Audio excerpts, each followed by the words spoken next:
About 10 years ago, I took on the task to teach global development to Swedish undergraduate students. That was after having spent about 20 years together with African institutions studying hunger in Africa. So I was sort of expected to know a little about the world. And I started in our medical university, Karolinska Institute, an undergraduate course called Global Health. But when you get that opportunity, you get a little nervous. I thought these students coming to us actually have the highest grade you can get in Swedish college system. So I thought maybe they know everything I'm going to teach them about. So I did a pre-test when they came. And one of the questions from which I learned a lot was this one. Which country has the highest child mortality of these 5 pairs? And I put them together so that in each pair of country, one has twice the child mortality of the other. And this means that it's much bigger the difference than the uncertainty of the data. I won't put you at a test here, but it's Turkey, which is highest there, Poland, Russia, Pakistan, and South Africa. And these were the results of the Swedish students. I did it so I got a confidence interval, which was pretty narrow, and I got happy, of course. I had 1.8 right answer out of 5 possible. And that means that there was a place for a professor of international health and for my course. But one late night, when I was compiling the report, I really realized my discovery. I have shown that Swedish top students know statistically significantly less about the world than the chimpanzees. Because the chimpanzee would score half right. If I gave them 2 bananas with Sri Lanka and Turkey, they would be right, half of the cases. But the students are not there. The problem for me was not ignorance, it was preconceived ideas. I did also an unethical study of the professors of the Karolinska Institute that hands out the Nobel Prize in medicine, and they are on par with the chimpanzee there.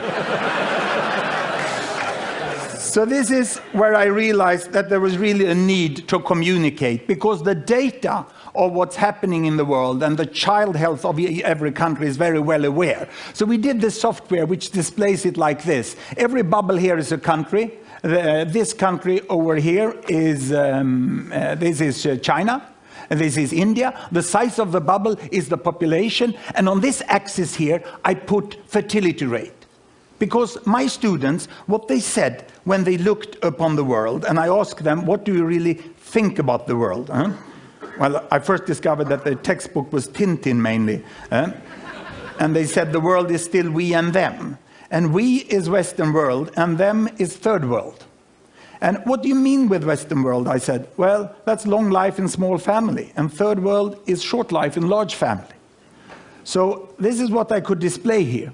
I put fertility rate here, number of children per woman, 1, 2, 3, 4, up to about 8 children per woman. We have very good data since 1962, 1960 about, on the size of families in all countries. The error margin is narrow. Here I put life expectancy at birth, from 30 years in some countries up to about 70 years. And 1962, there was really a group of countries here that was industrialized countries, and they had small families and long lives. And these were the developing countries. They had large families and they had relatively short lives. Now, what has happened since 1962? We want to see the change. Are the students right? It's still 2 types of countries? Or have these developing countries got smaller families and they live here? Or have they got longer lives and live up there? Let's see. We start the world. And this is all UN statistic that has been available. Here we go. Can you see there? It's China. They're moving against better health. They're improving there. All the green Latin American countries, they are moving towards smaller families. The yellow ones here are the Arabic countries, and they get larger families, but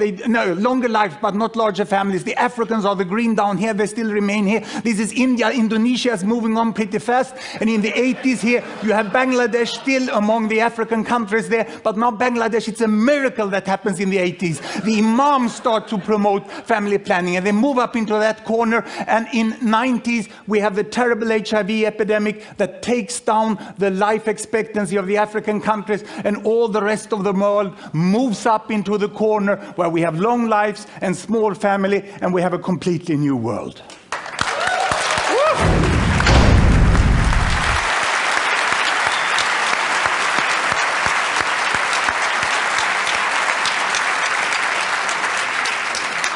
Let me make a comparison directly between United States of America and Vietnam. 1964. America had small families and long life. Vietnam had large families and short lives, and this is what happens. The data during the war indicate that even with all the death, there was an improvement of life expectancy. By the end of the year, the family planning started in Vietnam, and they went for smaller families, and the United States up there is getting for longer life, keeping family size, and in the 80s now, they give up communist planning, and they go for market economy, and it moves faster even than social life. And today, we have in Vietnam the same life expectancy and the same family size here in Vietnam 2003 as in United States 1974 by the end of the war. I think we all, if we don't look in the data, we underestimate the tremendous change in Asia, which was in social change before we saw the economical change. So let's move over to another way here in which we could display the distribution in the world of the income. This is the world distribution of income of people. $1, $10, or $100 per day. There's no gap between rich and poor any longer. This is a myth. There's a little hump here. But there are people all the way. And if we look where the income ends up, the income, this is 100% of world's annual income. And the richest 20%, they take out of that about 74%. And the poorest 20%, they take about 2%. And this shows that the concept developing countries is extremely doubtful. We sort of think about aid, like these people here giving aid to these people here. But in the middle, we have most of the world population. And they have now 24% of the income. We heard it in other forms. And who are these? Where are the different countries? I can show you Africa. This is Africa. 10% of world population, most in poverty. This is OECD, the rich country, the country club of the UN. And they are over here on this side, and quite an overlap between Africa and OECD. And this is Latin America. It has everything on this earth, from the poorest to the richest in Latin America. And on top of that, we can put East Europe, we can put East Asia, and we put South Asia. And how did it look like if we go back in time to about 1970? Then there was more of a hump. And we have most who lived in absolute poverty were Asians. The problem in the world was the poverty in Asia. And if I now let the world move forward, you will see that while population increase, there are hundreds of millions in Asia getting out of poverty, and some others get into poverty. And this is the pattern we have today. And the best projection from the World Bank is that this will happen. And we will not have a divided world. We will have most people in the middle. Of course, it's a logarithmic scale here. But our concept of economy is growth with percent. We look upon it as a possibility of percentage increase. If I change these and I take GDP per capita instead of family income, and I turn these individual data into regional data of gross domestic product, and I take the regions down here, the size of the bubble is still the population, and you have the OECD there, and you have sub-Saharan Africa there, and we take off the Arab states there, coming both from Africa and from Asia, and we put them separately, and we can expand this axis, and I can give it a new dimension here by adding the social values there, child survival. Now I have money on that axis, and I have the possibility of children to survive there. In some countries, 99.7% of children survive to 5 years of age, others only 70. And here it seems that there is a gap between OECD, Latin America, East Europe, East Asia, Arab states, South Asia, and Sub-Saharan Africa. The linearity is very strong between child survival and money. But let me split Sub-Saharan Africa. Health is there, and better health is up there. I can go here, and I can split Sub-Saharan Africa into its countries. And when it bursts, the size of each country bubble is the size of the population. Sierra Leone down there, Mauritius up there. Mauritius was the first country to get away with trade barriers, and they could sell their sugar, they could sell their textiles on equal terms as the people in Europe and North America. There's a huge difference between Africa, and Ghana is here in the middle. In Sierra Leone, humanitarian aid. Here in Uganda, development aid, here time to invest, there you can go for holiday. It's a tremendous variation within Africa, which we very often make that it's equal everything. I can split South Asia here. India is the big bubble in the middle, but huge difference between Afghanistan and Sri Lanka. And I can split Arab states. How are they? Same climate, same culture, same religion, huge difference. Even between neighbors. Yemen, civil war, United Arab Emirates money, which was quite equally and well used. Not as the myth is. And that includes all the children of the foreign workers who are in the country. Data is often better than you think. Many people say that data is bad. There is an uncertainty margin. But we can see the difference here, Cambodia, Singapore. The differences are much bigger than the weakness of the data. East Europe, Soviet economy for a long time, but they come out after 10 years very, very differently. And there is Latin America. Today we don't have to go to Cuba to find a healthy country in Latin America. Chile will have a lower child mortality than Cuba within some few years from now. And here we have high-income countries in OECD, and we get the whole pattern here of the world, which is more or less like this. And if we look at it, how it looks the world, in 1960, it starts to move, 1960. This is Mao Zedong. He brought health to China. And then he died, and then Deng Xiaoping came and brought money to China and brought them into the mainstream again.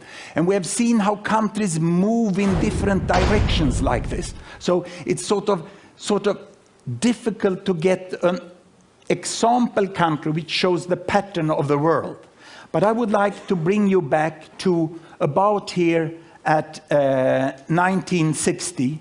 And I would like to compare South Korea, which is this one, with Brazil, which is this one. The label went away for me here. And I would like to compare Uganda, which is there. And I can run it forward like this. And you can see how South Korea is making a very, very fast advancement, whereas Brazil is much slower. And if we move back again here, and we put on trails on them like this, you can see again that the speed of development is very, very different.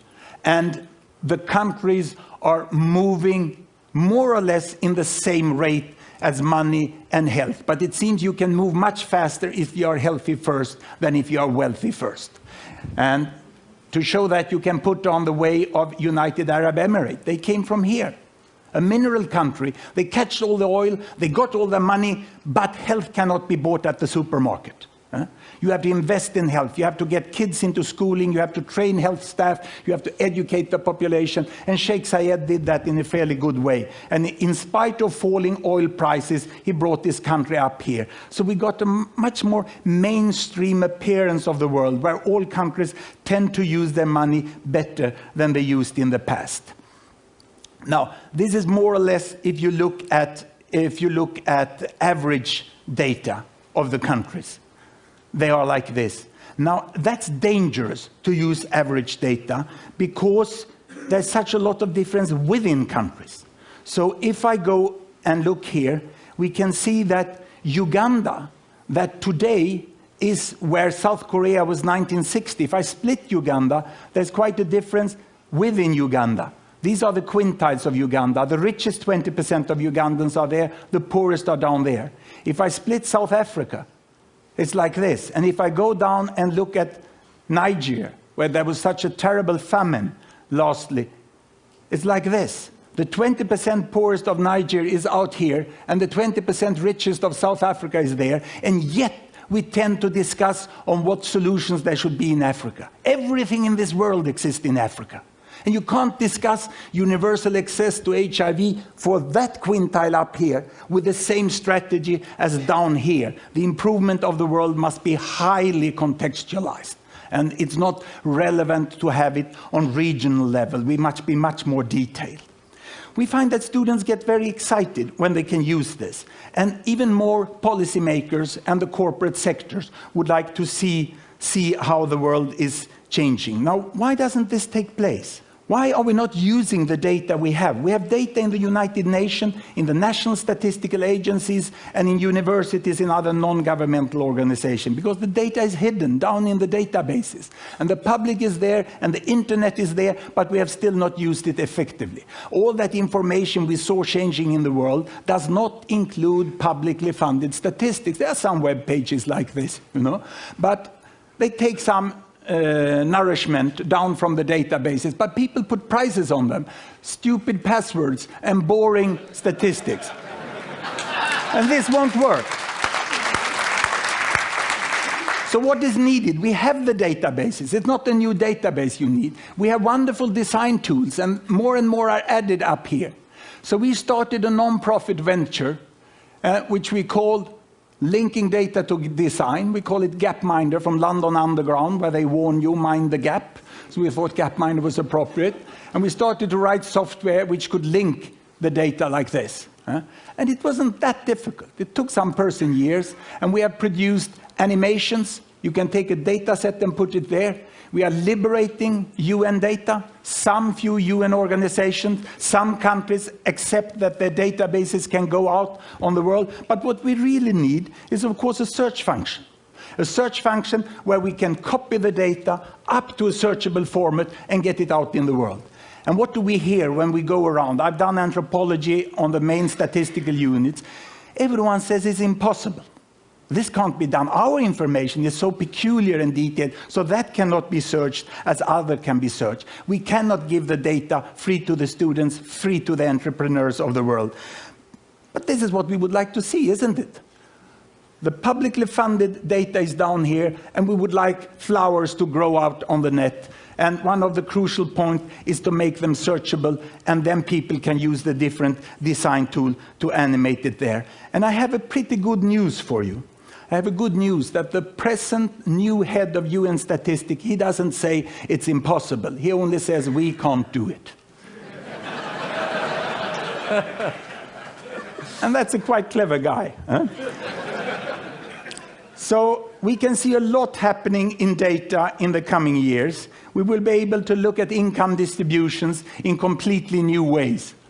This is the income distribution of China, 1970. This is the income distribution of the United States, 1970. Almost no overlap.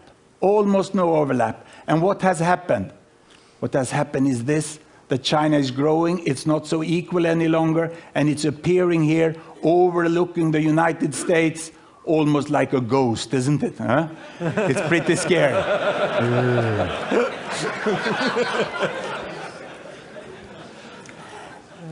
But I think it's very important to have all this information. We need really to see it. And instead of looking at this, I would like to end up by showing the internet users per 1,000.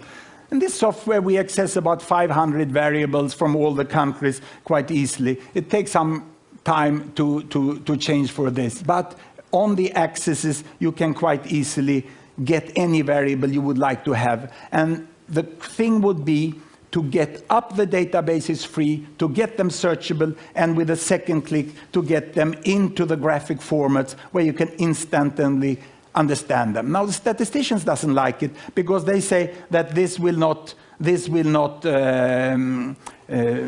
show the reality. We have to have statistical analytical methods. But this is hypothesis generating. I end now with a world. There the internet are coming, the number of internet users are going up like this. This is the GDP per capita, and it's a new technology coming in, but amazingly how well it fits to the economy of the countries. That's why the $100 computer will be so important.